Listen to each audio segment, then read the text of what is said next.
Hello, I'm Rex Schildhausen, and because things on the internet seem to lose their date references pretty easy, today is Saturday, July 15, 2023.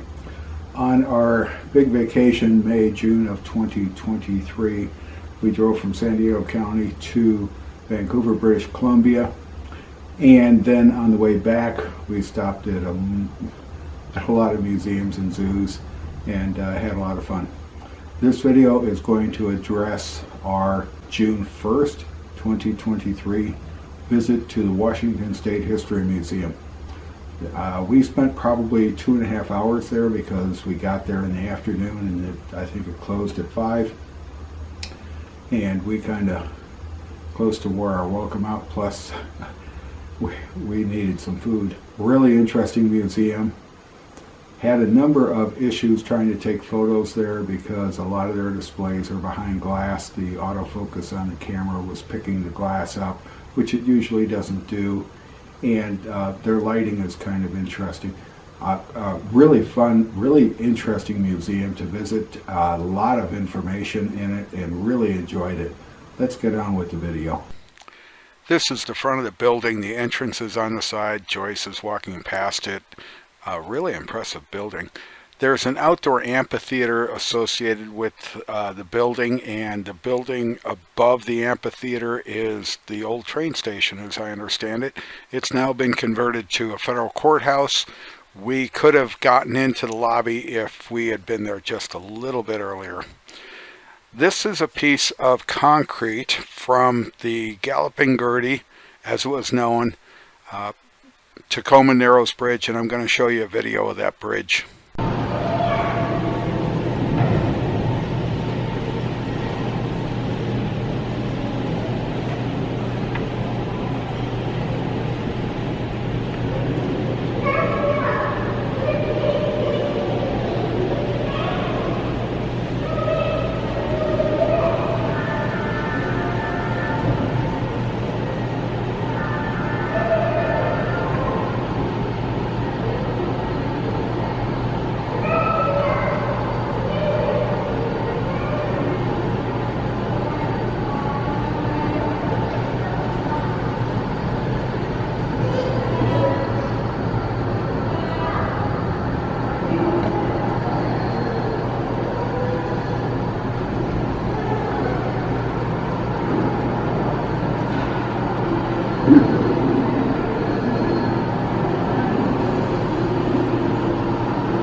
A number of diverse history-related items throughout the museum, and this particular anchor, and it talks about it, was probably lost on a ship mid-1800s when it anchored off, and the chain got fouled in a rock underneath it and they couldn't get it up, so they cut it free and they recovered it. One of the things that the museum had several displays on was the Japanese-American imprisonment during World War II. It was pretty interesting, and this is a map of where the camps were.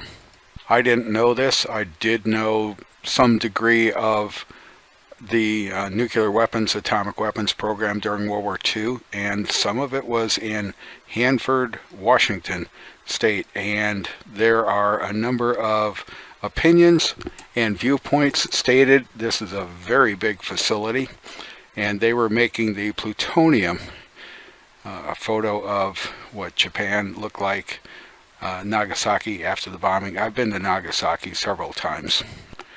Numerous displays within the Washington State History Museum caught my interest. This one held me for about 20 minutes, and I wish I could have spent more time with it. And it talks about how to measure time and how time has references. So we go back in, at one time we were pulling carts with oxen. We have, in reality, we have about 32 recognized or 35 recognized official time zones, not 24. And they're all over the place. What devices do we use to measure time? What classifications do we provide with time? it had quite a few different ways. Uh, do you do it by solar? Do you do it by body age or by plant age? Do you do it by era of how the Earth was evolving? There were numerous things, and how does our life change? How does our society change as time changes? I thought it was pretty interesting. There was a really nice, really detailed, well laid out model railroad, and I'm going to let you watch it. Okay. Tacoma Tide Flats. Stampede, I assume that's a city. There is a city in, I think, Idaho or Wyoming called Stampede. I'm going to step down if I can.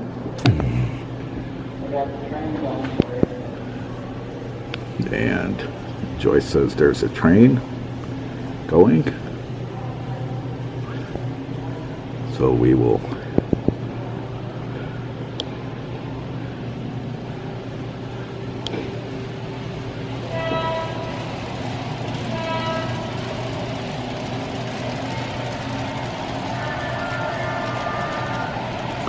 it's multi-tier. Here comes maybe an F7.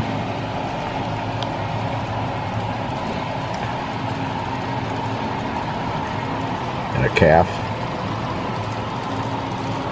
And that's probably a Jeep 7 or Jeep 9 high nose.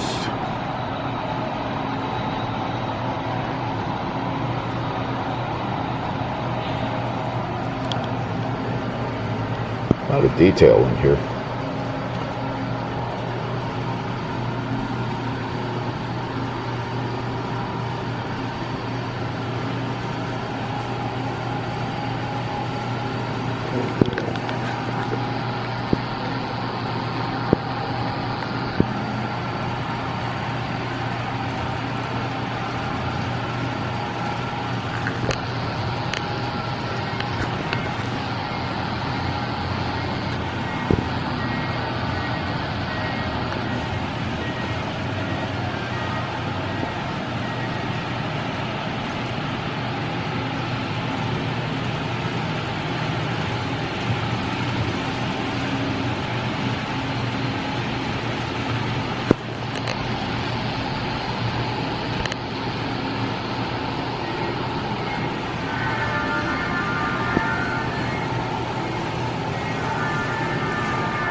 Roundhouse.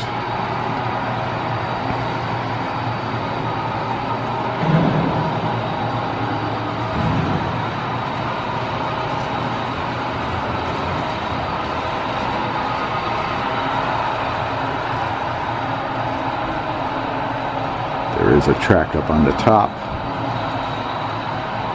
Train is leaving.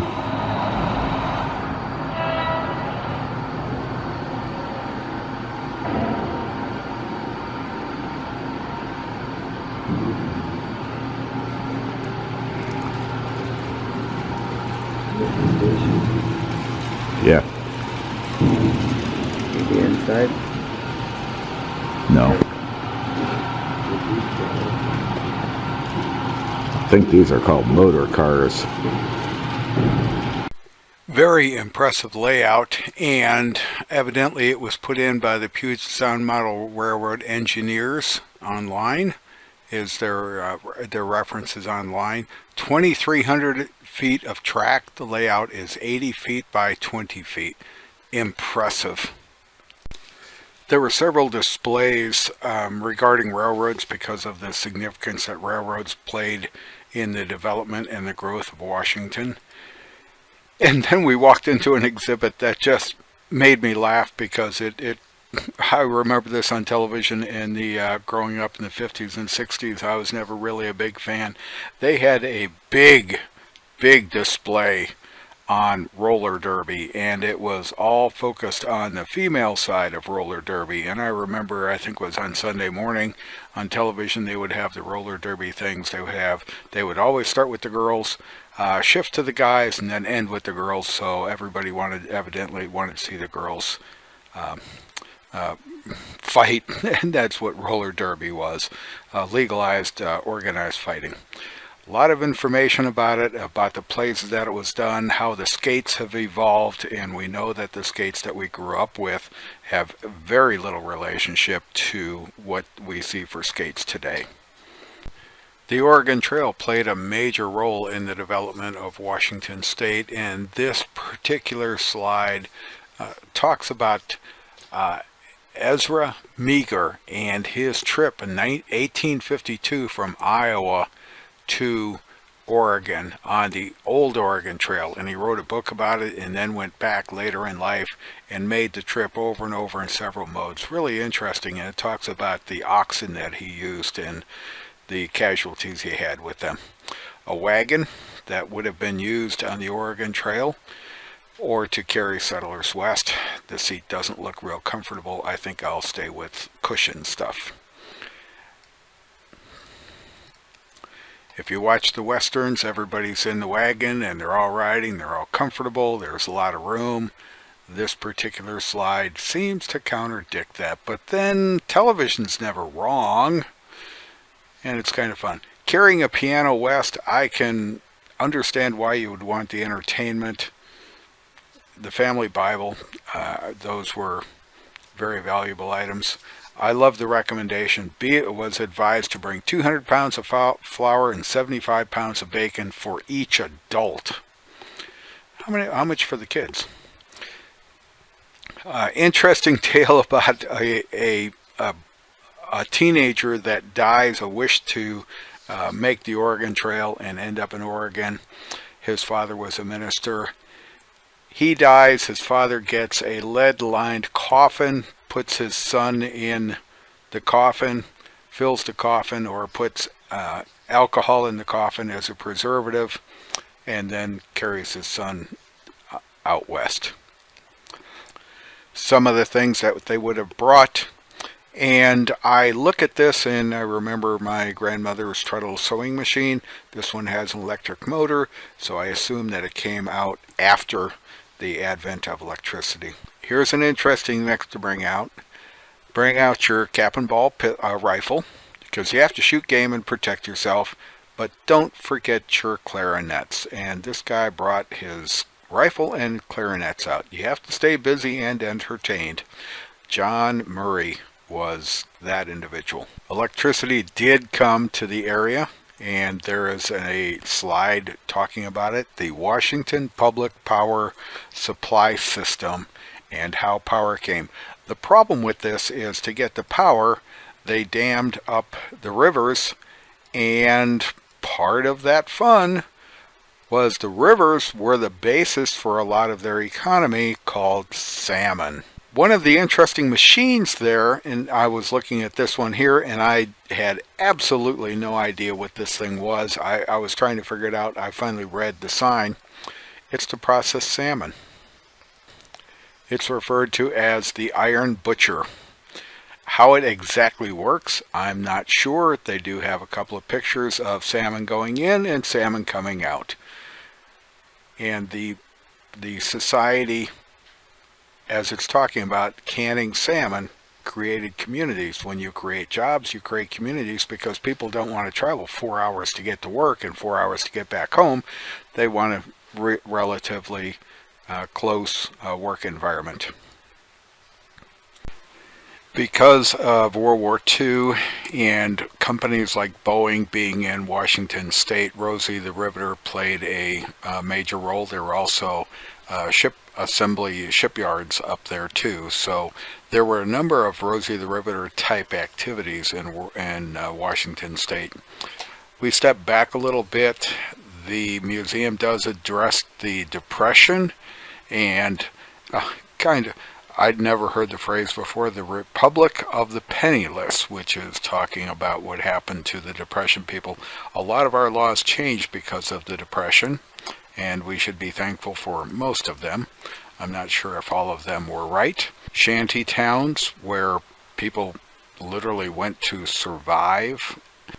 Because it is an oceanic coastal area, as mentioned earlier and as seen by the anchor, the maritime shipyard, maritime trading, maritime activities play a major role, and the museum covers it with several different types of displays and presentations.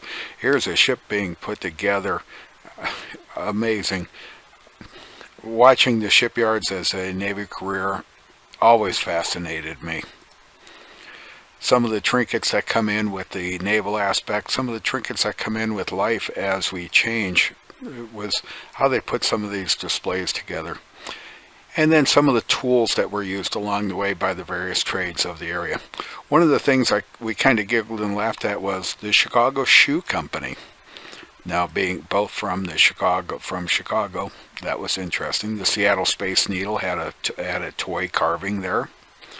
And then we'd been up to Alaska on the Disney Wonder Cruise. We'd ridden the White Pass and Yukon Railroad up to the pass and the turnaround. And they're talking about what are called the Stampeders that went to the Yukon for the Gold Rush, because they came through Washington State. At the Washington History Museum, there was a lot of small displays of interesting things. Here's some book primers. I remember Dick and Jane in school. My books, I think, were in a little better shape than these. A general store layout that demonstrates that it's truly a general store. City of Destiny, they're talking about how Tacoma, being the terminus of the railroads, was a place where if you went to the station and you watched the people and heard the people get off, you would be amazed at the various types of people, ethnicities, religions, speeches, whatever. There was a fantastic display of a mill, and it talked about these were rather dangerous to operate in. As I said, we spent about 2.5 hours here because we got there in the afternoon and they were closing up. When we got done, the gift shop was already closed. They were preparing the doors to close, so we were on the way out. We wish we could have spent more time there. It was very enjoyable. Enjoyed it, had a lot of fun, and hope you enjoyed the video. Thanks for watching.